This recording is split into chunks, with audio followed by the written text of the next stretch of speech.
I just happened to be doing some TikTok live today since I was Right on. set up to do this with you, and so I had my bass all ready to roll, and I figured, well, that's kind of perfect for this. Cool. And I That's saw you had awesome. the same thing going That's too. awesome. I have a little bass that I've been trying to learn to play. I always wanted to be a rock star, and if there's more than two people in the room, I can't sing nothing. I understand. I But do. I try. I've always loved the bass. Bass is just the backbone.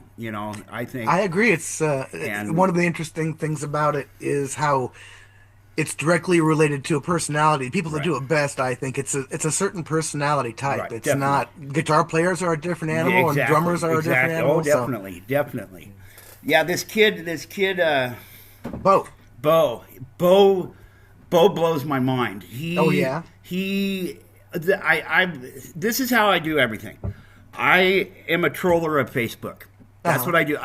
Anybody who's got an instrument in their hand in like their profile picture, I'll probably stop and check them out a little bit further and see what who they are. And because I'm new at this, but I know music is what makes the world go around. It's what Indeed. brings everybody together. In Indeed. the end, and it's important.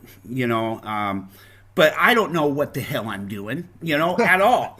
So I've been trolling Facebook, and I've been getting phenomenal results from it. Like I said, I'm Yes. just starting out, but I've got a few that I've got banked up so far, and stuff, and I'm on this mode where, in fact, a friend of mine, Jesse Lee Falls. Oh, I love Jesse Lee Falls. That Jesse's dude is brilliant. he's my buddy. He's my buddy Um, down here, and, he's and got good. You've I'm got good all tastes. I know that. I'm all for Jesse. Yeah, me I love too. that guy. But this kid Bo, he's playing "Sweet Home Alabama" if Van Halen played it, and I was like going.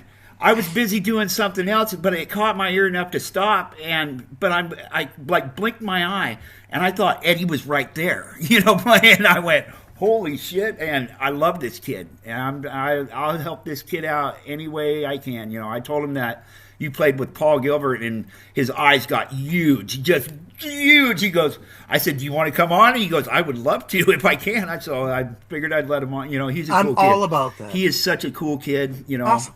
He's awesome. So you're the president of the Cascade Blues Association. I didn't really realize that until yesterday.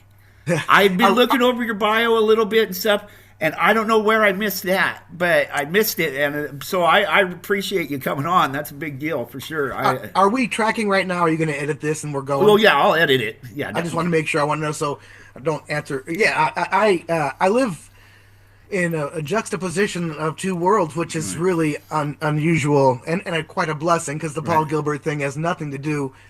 It has a little to do with blues, but not a right, lot. right, right. And again, I'm the president of the Cascade Blues Association. As you mentioned, I own a small record label. It's a blues and Americana label, Lightning in a Bottle Lightning Records. in a Bottle Records. And Yep. so the majority of my time I spend focused on promoting blues artists, working with blues artists, Right. producing blues albums, writing blues material with those artists. Cool.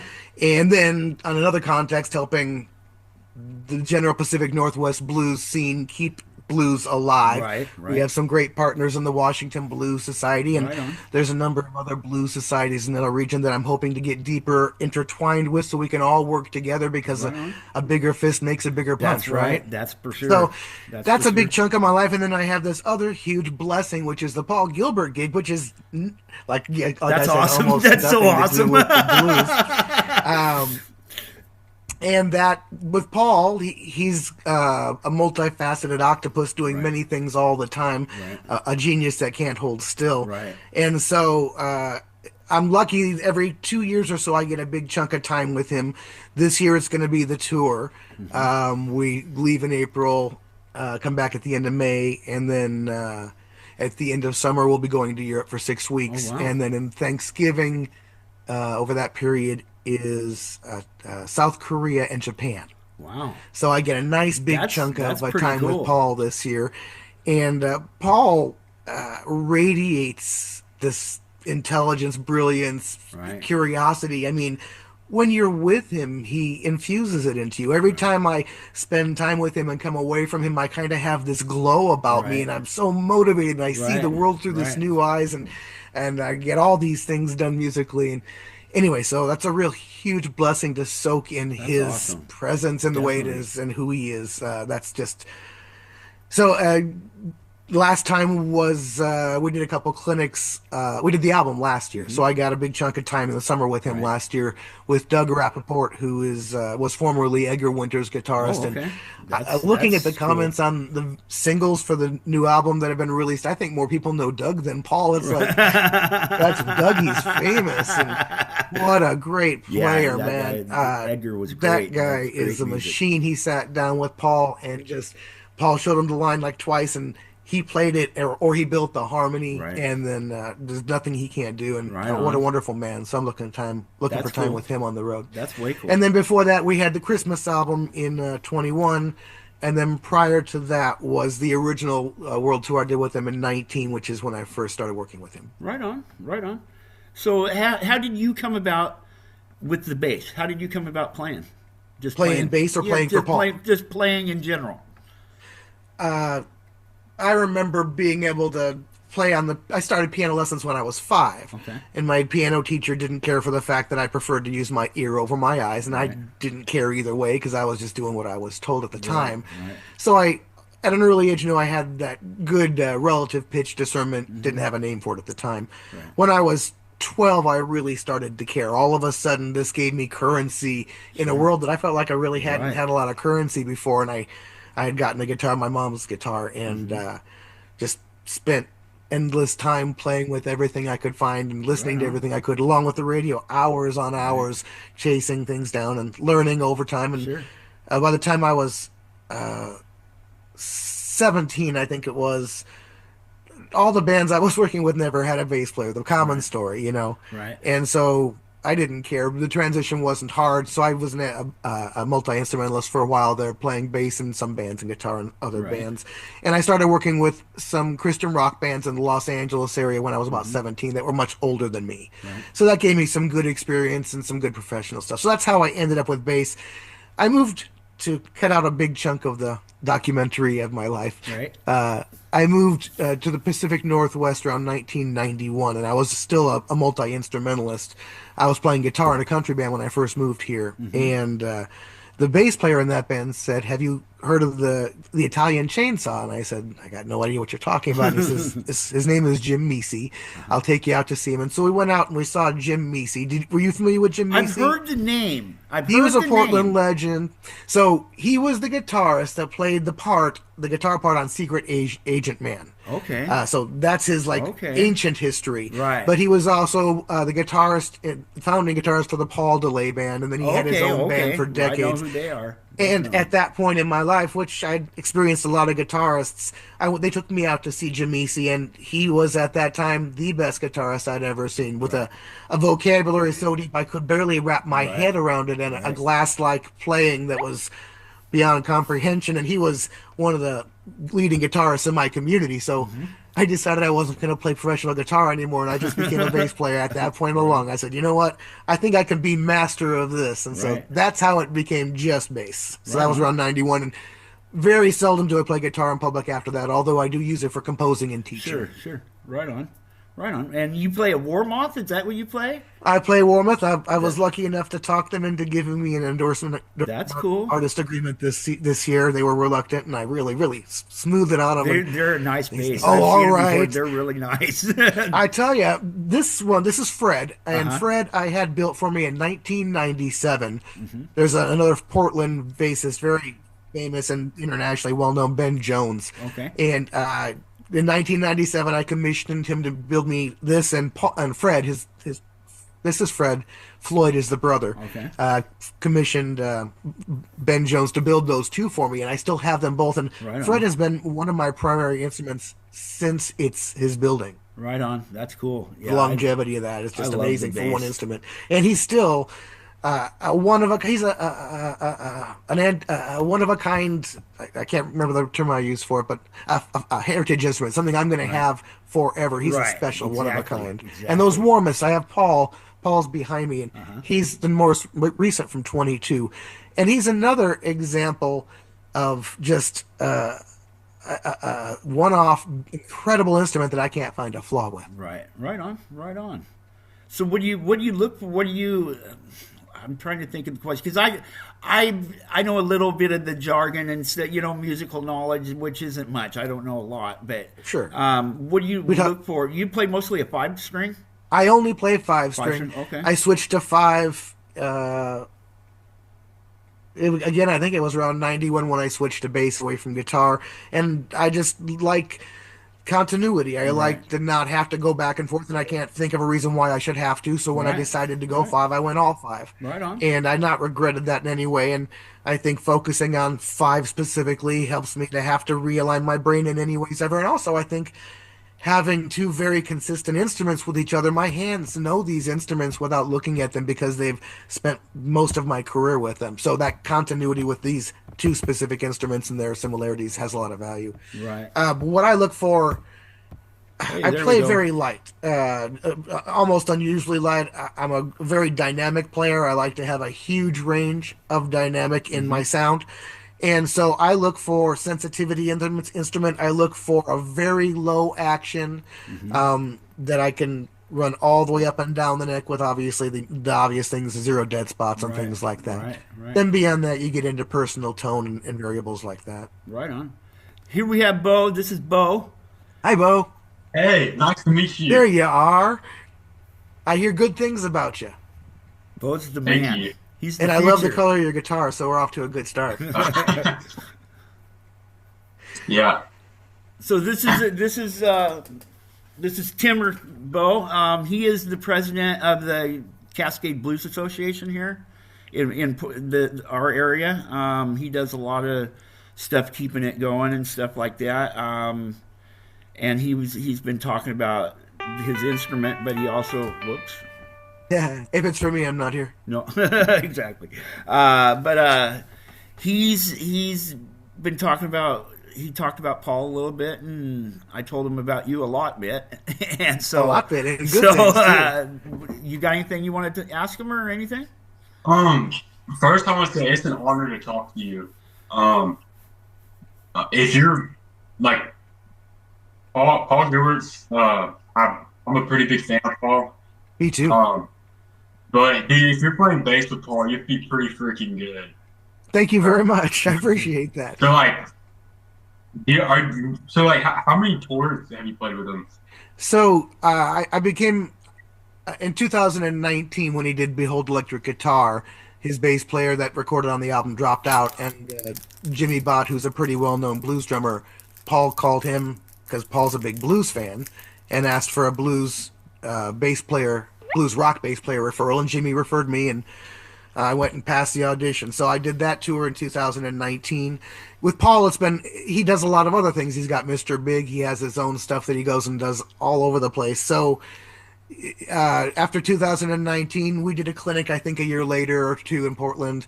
Then in 2021, he did the Christmas album with Jimmy Bott on drums and Dan Ballmer, who's a really well-known Portland jazz guitarist, and Clay Giberson, who's also a jazz guitarist. We did the Christmas album twas. And then again, another clinic, I think, was all we did in 22.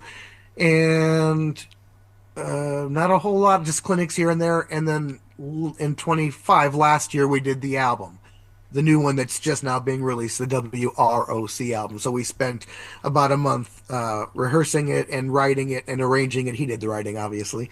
Doug Rappaport, you might be familiar with Doug. He's from Edgar Winter's band, and he does a lot of product demos. He's almost as famous as Paul. I look at the videos, and a lot of the people are just huge Doug fans, which is for obvious reasons. The guy's amazing.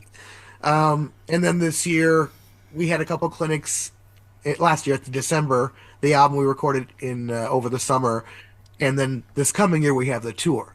So it's very intermittent, but when it happens, it's big old chunks of very concentrated time. And I was telling Lad earlier, when you're with him for any extended time, it really affects you. You absorb his glow, his energy. He really radiates brilliance and energy and positivity, and he's really all those things. He's remarkable to work with. And here's a tip I will give you. You will grow to the environment that you are put into like a goldfish. So get into the biggest environment you can get yourself into. You will grow into it. And one of the most amazing gifts this gig has given me, it's given me a lot of gifts, but one of them is the ability to grow into this bass playing slot that the parts are like guitar parts. The parts are not regular bass parts. Usually bass is all about restraint.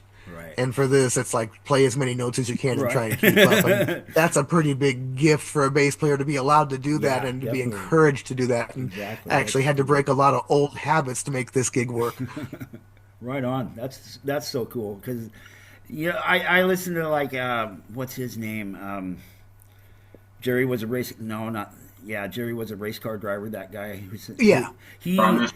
yeah Primus. That guy just it's exactly. He puts as many notes in there as he can, and they sound great. They're different, but they sound good.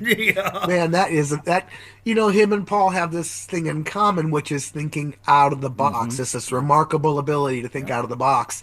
They see dimensions that most of us don't, and that's where they live. It's remarkable to observe and incredibly educational to observe how he thinks and understand how he thinks. I bet.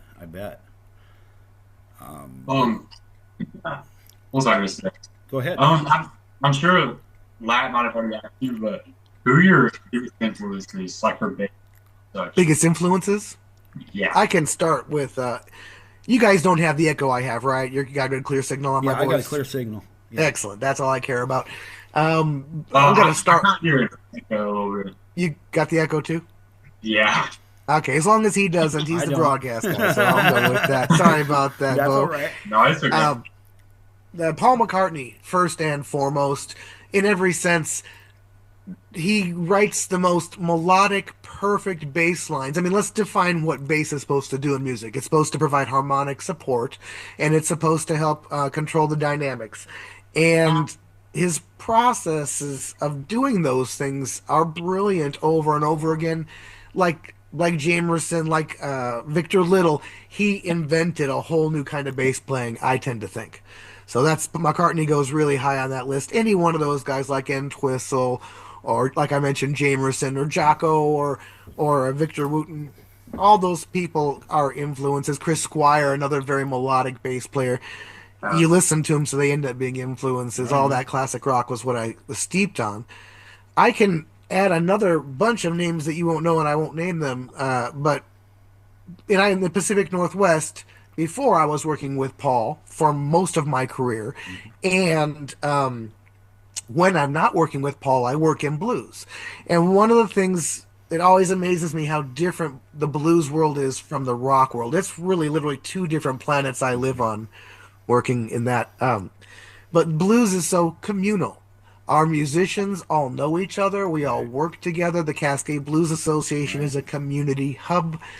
And I just find that amazing about the blues part of things. And I forgot where I started on that. But What was the starting question on that? Remind me. would say it again. Oh, his Well, influences. He was asking yeah, about influences. influences. So that's what it was. Thank you. A lot of the people that influenced me were the Portland blues bassists that I went out and stole notes and riffs from every single night of the week. I went to their jams that they hosted and learned everything I could. That's how I learned to play blues bass, was watching them and their processes over and over and over again, and then emulating them. Like we all learn, and then that's just the process of it. So those are my influences. Right on. Yeah, that's awesome. Thank you. Bo, who are your influences? So I'm a metal player.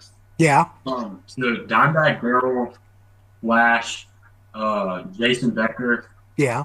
just like more like Shredder. Like Paul George were my influences too. Trying to Marty Friedman. Of course. Sure. Yeah. All right. Well, that makes perfect sense. Yeah. That realm is almost a little foreign to me. I know blues so much better. I just know Paul. Right. But anyway, Yeah. it's funny and ironic. My favorite blues player is probably Stevie Ray Vaughan. Oh, Stevie was great. Are you familiar with the Allman Brothers? Oh yeah. I think that's a great example of a nice blues rock crossover. Definitely. And you're looking for dynamics and energy and two guitar players working together. And that band is amazing. I work with an Allman Brothers tribute band called the Revival Brothers. Right on. And the reason I joined that band was because that music was such a great workout which is a challenge to keep your fingers at their Yeah, top all the time, and it definitely. requires a lot of maintenance. And that put me in an environment to help maintain that. Right on. Right on. Yeah, that's sick. Yeah, all the brothers are good. That whole time era was really good. Like the era of music. Yeah. 70s, 80s, 90s where I tend to listen to the most. Say Right. that again. I'm sorry. The 70s and the 80s and the 90s are Yeah, where I usually go to for that. That's where my ear likes. that's about the right era. I remember a lot of it. Did you have some other questions, Lat? I was just I do actually. I wanted to talk to you about your school that you got that you're a part of the academy, The the Backbeat backbeat. Music Yeah, Academy. yeah. That's a teaching facility in Tigard, Oregon. It's run by John Lamb, who's a brilliant businessman and a great drummer, and has a great understanding of how to educate. He's built a great machine there, a lot of strong teachers, and they're working hard to provide the resources for young people to learn music. They provide Right on. a lot of band environments for the young people to play in. If you're in the Pacific Northwest and in the Portland area and looking for a place to get music education, Backbeat Music Academy, Tiger, I highly recommend it. The ethics are right, the goals are right.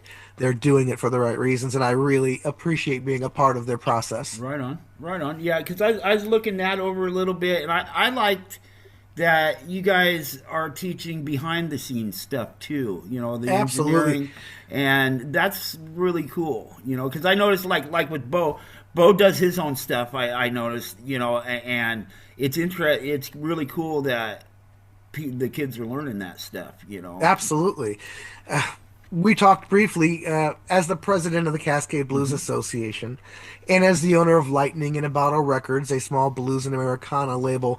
The priorities I've set for both of those are helping youth through the musical Right process, on. primarily in blues and Americana. There are resources there to get them playing music now, which Right on. is it's not as easy to find in other genres. It's a lot more work to get started and to get a band going in other Right. genres. So Right. blues is really friendly to that. And blues teaches all of the other properties of music in this That's one right. capsule that actually, I believe, in many cases, has a lot of deeper levels to it. Definitely. So blues players that go into rock, Paul hired me and I was a blues guy. I Right. wasn't a rock guy. Right. So I think that that's one of the things that I brought to the table. That's helped me a lot because I have a very deep concept of dynamics.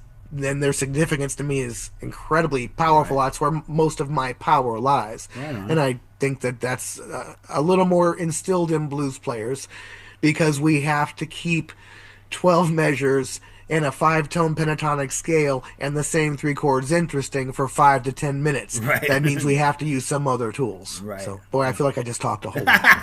That's all right. You get me preaching.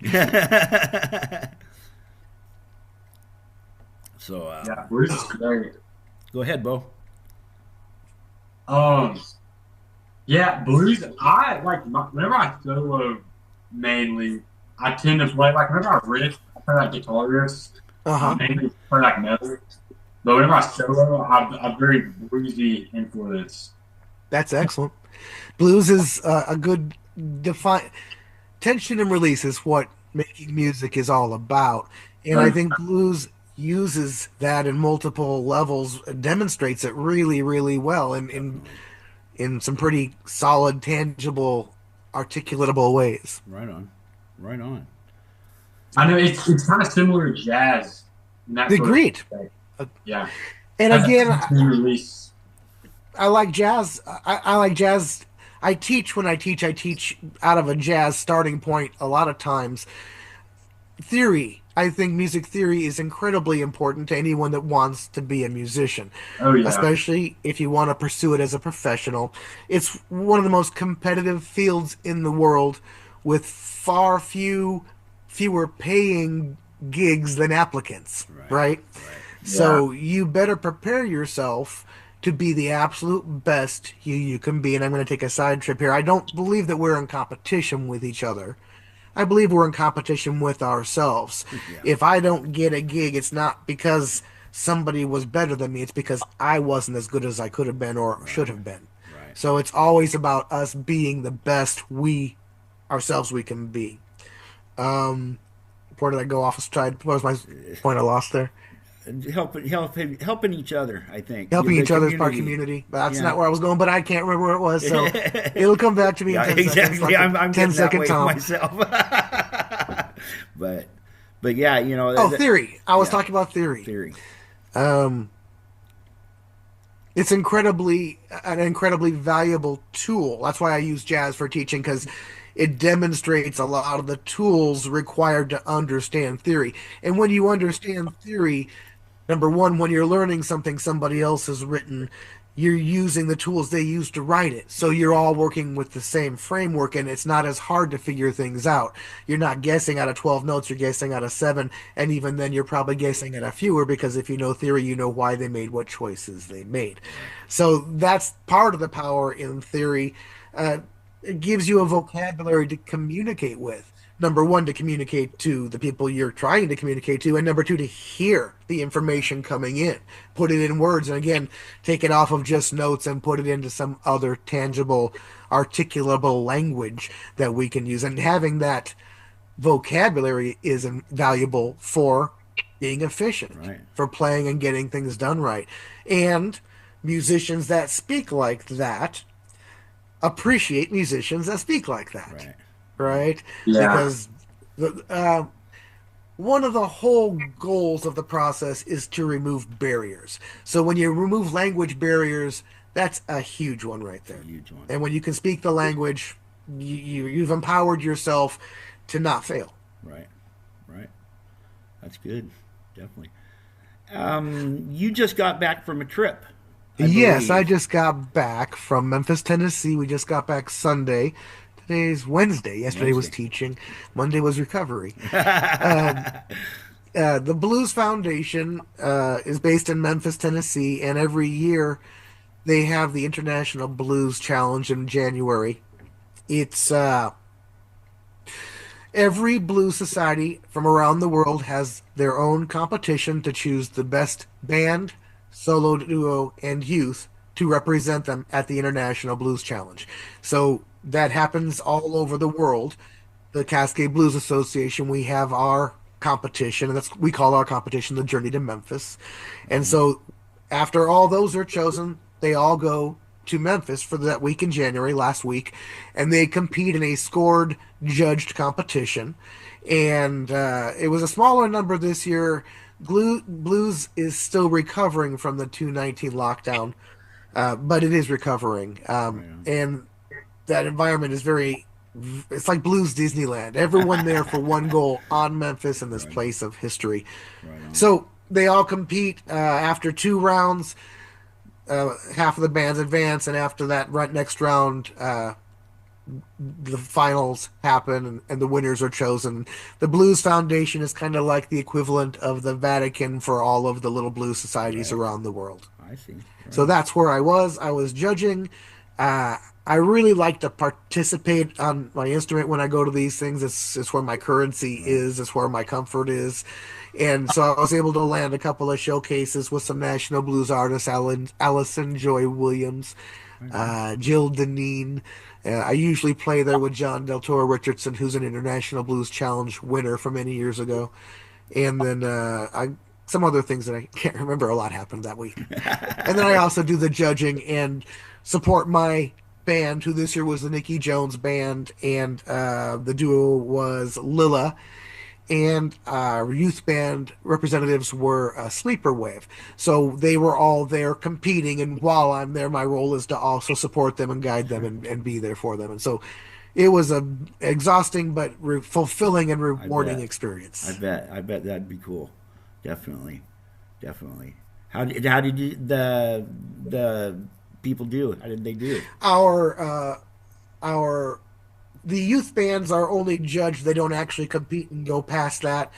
The solo artist Lila only did not make it past the semifinals. past the quarterfinals, but our band representative, the Nicky Jones band, did make it past Nice. the quarterfinals into the semifinals. That's cool. And I want to add, Nicky Jones signed with Lightning in a Bottle Records right before the trip started, so I'm proud to Nice. say that Lightning in a Bottle got our first semifinalist That's while cool. they were on the label. We've had some on the label that before they were on the label Right. made the finals. But anyway, That's cool. No, yeah, it that's was a cool. great experience. Awesome. We also Lightning in a Bottle Records has an artist, Bay Allen, based out of Pennsylvania, and he did make the absolute finals. So we're really proud of Bay Wow, for right that. He had a on. great showing. That's awesome. What's like the age? How's like the ages vary? The ages, the youth representatives, I believe, have to be under 21, and I believe all of the other competitors have to be over 21. So, how old are you now, Bo? 16, right? Yes, sir. And where are you living, Bo? In Alabama. Alabama. Do you have a blues society near you? Do you know? I don't think so. Do an internet search, go to the Blues Foundation, blues.org, and take a look there and see if you do. If it's within 100 miles of them, you can prepare for being a representative next year for them if there is one there.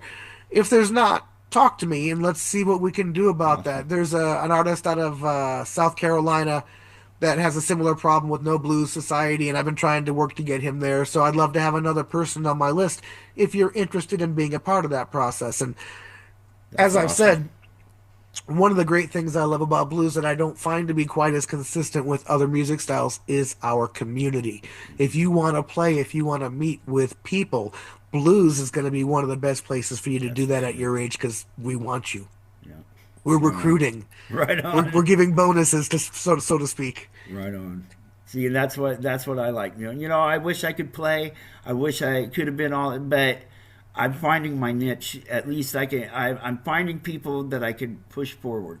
A little That's bit, that and is it's it, important. And it's more than I've it, gotten it, really super lucky finding people, like Bo. I was just strolling along, and he's playing band "Sweet Home Alabama" like it was Eddie, and I went, "What the hell is going on here?"